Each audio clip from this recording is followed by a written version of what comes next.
Are we ready? Go! Okay, so we have a simple square setup, 4 cones, and there's a team at each set of cones. It's essentially a relay, so the runner has to run around the square in this first part of the game. Just getting used to running around the square, tagging the next runner who then takes off and repeats the same pattern.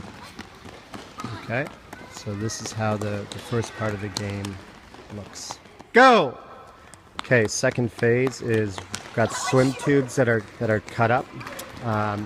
They're gonna hold on to the tube, run around, pass it to the next person. So now it's definitely a relay. So instead of a tag, they have to pass the tube.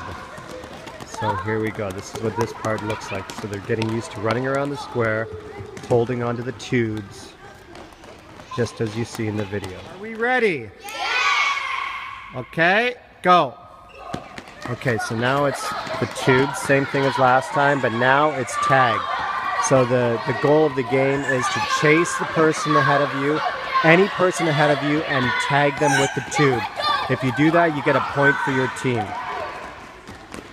So it takes a few times going around before the gaps are closed and tags take place.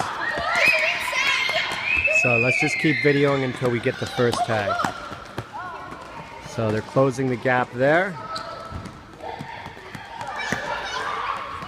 And here we go. It might happen now. It might happen. She's closing in on her. Not quite. So it'll happen. It's probably going to happen right here. Alex is chasing Bravo. Alex, go get him!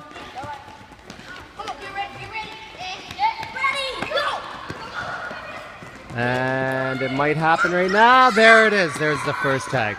So then they keep going and they tag as many people as they can. So I'll let this go for about 4 or 5 minutes.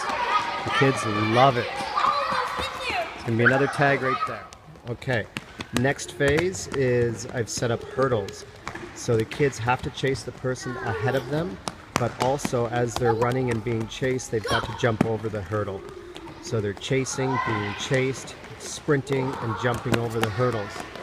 It's a great activity. The kids love it. And they're working on obviously passing the tube with control to their partner. So they're still trying to tag the person ahead of them. So let's just watch and see when that tag takes place.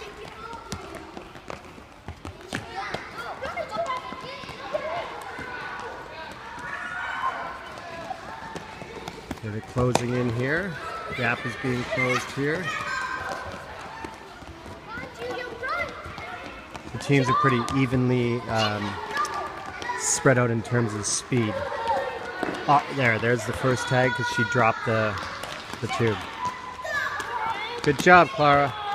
So this is the 4th phase of the game.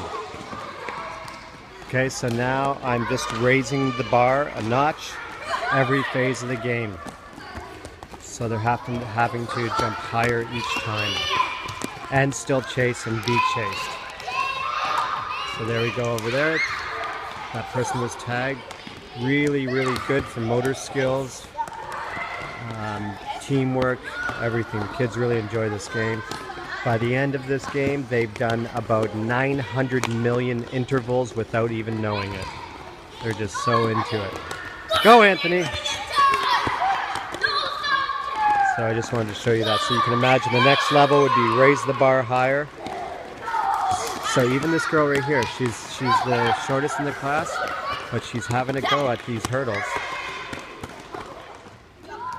Okay, I've handed it over to the students and I asked them what's another level of this game that we can add in to make it a little more difficult. So they came up with the idea of putting cones that you have to zigzag through while you're running. So it slows it down a little bit, but it actually makes it more challenging. So they've got to zigzag through and then jump over. So it's kind of a cool little addition to the game that the kids came up with. So this is the final version of the game. So you can see how this works. So what I'll do is I'll ask the kids at the beginning of next class, if we continue with this, what we can add to it. Really good game, working on lots of fundamental motor skills, teamwork,